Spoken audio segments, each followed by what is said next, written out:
And I think it's been sort of the way that it's slowed everything down, the way that it's, of course, sort of stopped things for so many people, myself included, is really difficult. But there are always ways to stay positive, I've found.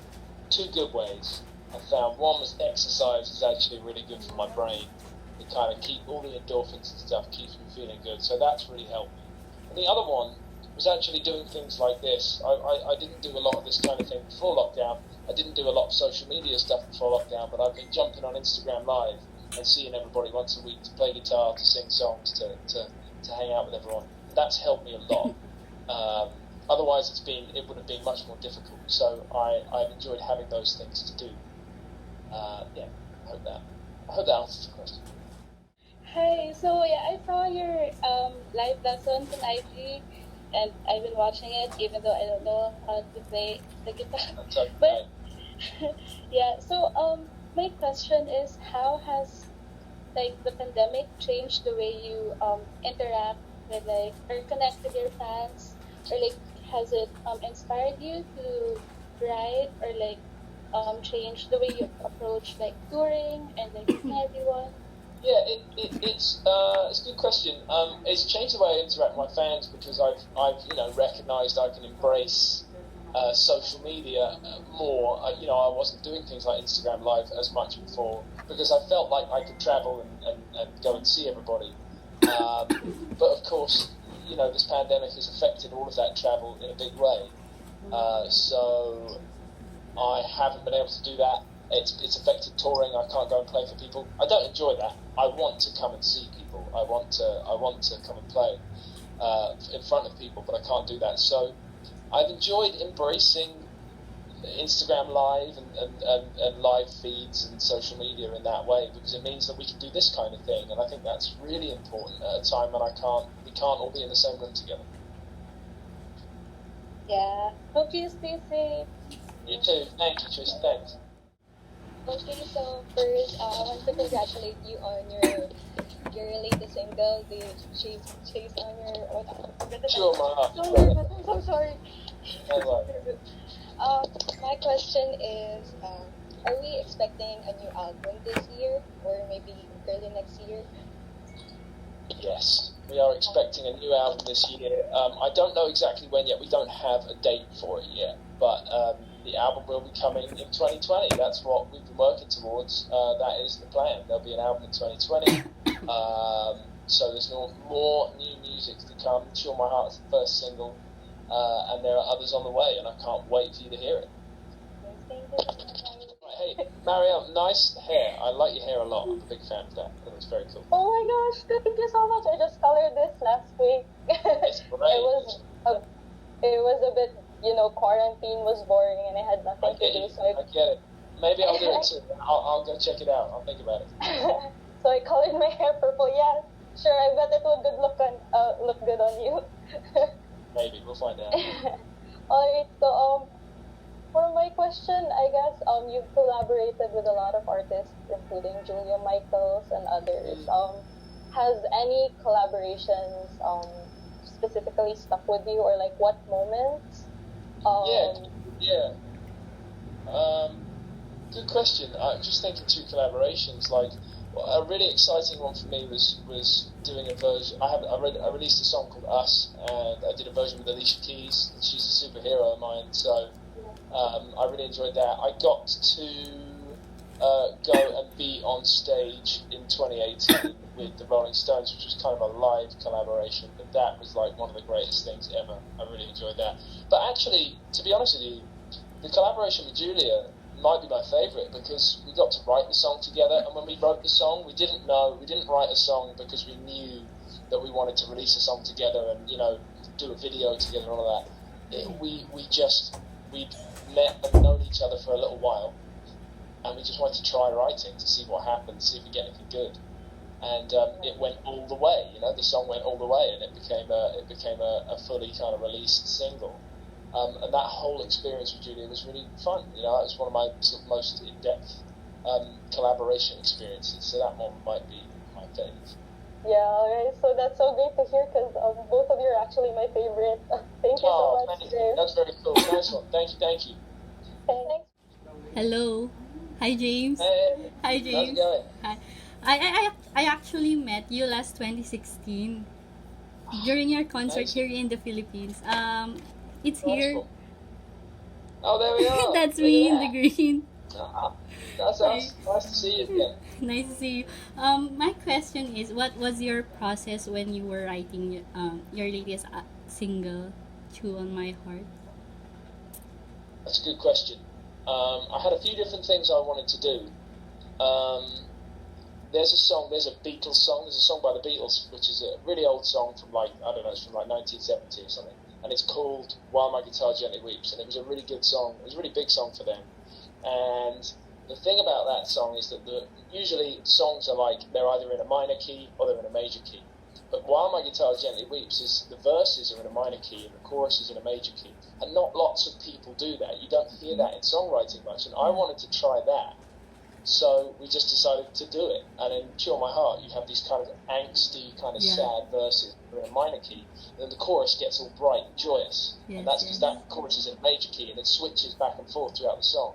So I really wanted to do that. So that was a big part of the process. And then otherwise, I was just in the moment, I was just looking for interesting lyrics, and I wasn't quite sure. It doesn't usually go like this, but I wasn't sure what I wanted to write about. I just wanted to do that minor key, major key thing. So Chew on My Heart, the phrase just kind of arrived when I was sort of singing different melodies, and you kind of sing bits of words. And it turned up, and I actually I sort of followed that lyric. I followed that lyric into the song instead of, usually I have an idea and I find the lyrics based on what I'm trying to write about, but it happened in the reverse this time. So that's sort of how the song came about. Okay, that's all. No worries, thank you. Thank you. Thanks, Mark. Yeah, forgot to. All right. My question is, what is your favorite song that you've written? That's a tough question because really the answer is all of them. But I will choose one for you. I choose this song. I'll tell you why. The song is from my first album.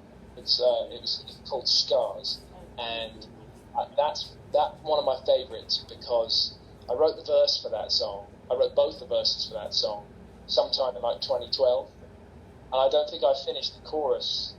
No, wait. I wrote the song. I wrote the verses in like 2011, and it took me until about 2013 to find the right chorus. So it essentially took me 2 years to write that song.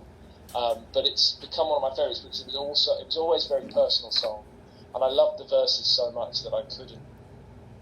That's why it took me so long it took me a long time to write a chorus that I thought was at least as good as the verses.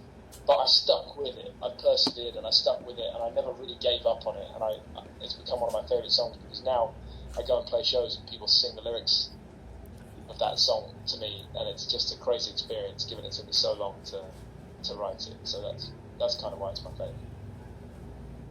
I like your distinct voice. So, in connection to that, considering how diverse the music industry is, what advice would you give to someone in finding their own voice, and how can they hone them?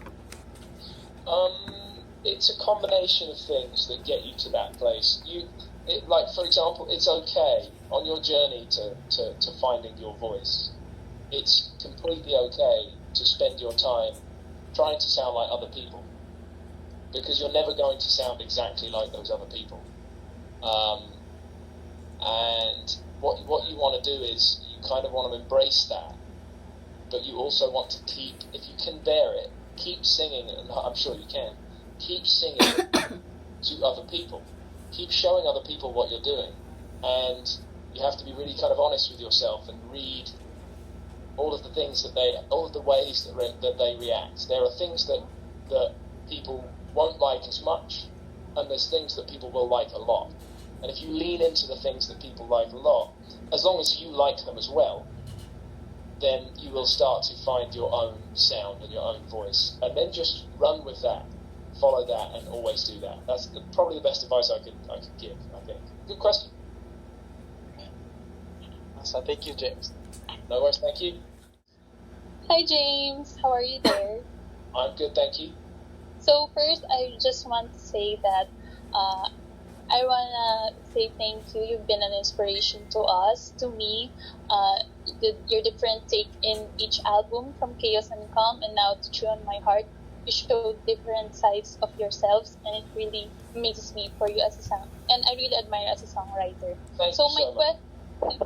so my question is, what is the difference do you think in making music then and now with the new normal? And was there any new skill that you learned during this pandemic? The skill that I learned during the pandemic is I got really, really good at waiting. I'm better at waiting than I've ever been. What was the difference between making music then and making music now? What's interesting about now is that the world's appetite for music has changed because streaming has become so sort of dominant.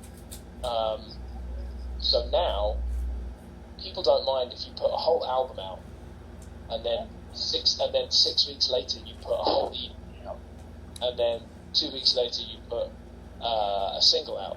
It used to be that you put an album out and let it be out there for a year or let it be out there for 2 years. And that was, I'm only talking about sort of 5 or 6 years ago. And now people don't mind if you just keep releasing.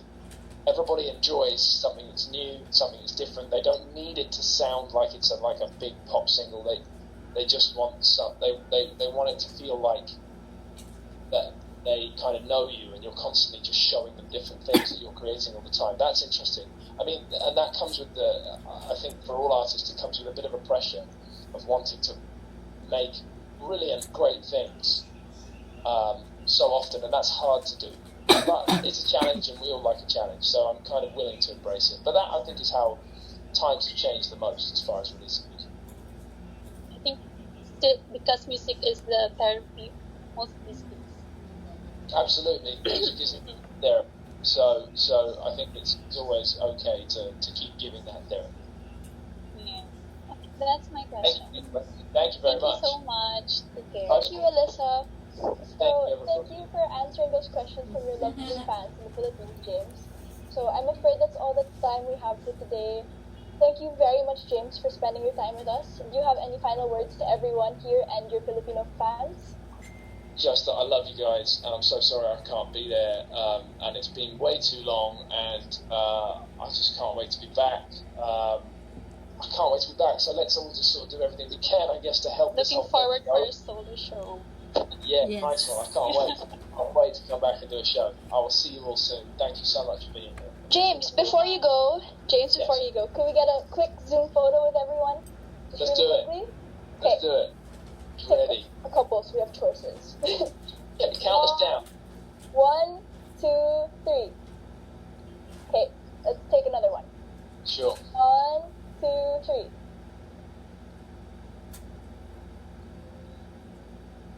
Okay, one last, guys. We have Here options. we go. Here we go.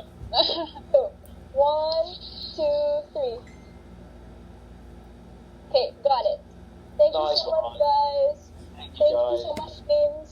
Thank you, All right. James. Bye, James. Stay safe.